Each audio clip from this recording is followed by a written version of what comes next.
Gusto nyo ba lumuto ng buhay na hito kagaya nito mga idol? Yung napakalikot pa kasi first pa bagong huli at yung nahihirapan kayo maglinis kasi buhay na buhay nga at lumalaban pa. Ito yung gawin nyo mga idol, oh. Ilagay nyo sa balde o kahit anong lagayan basta may takip tapos lagyan nyo ng asin mga idol. Tingnan nyo mga idol. Lagyan nyo ng asin tulad yan. Yan.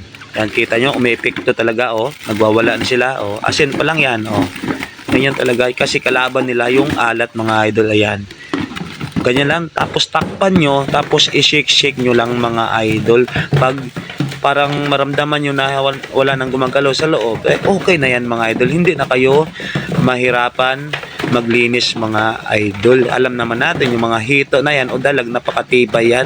Kahit ilang palo nga sa ulo, buhay pa rin. Pero ganyan yung gawin yung mga idol at talagang hindi kayo mahihirapan mga idol. Tulad yan, o, di ba?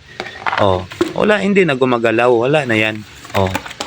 Oh, 'di ba? Hindi na kayo mahirapan maglinis. So, 'yun lang mga idol. Yan lang yung technique, share ko lang.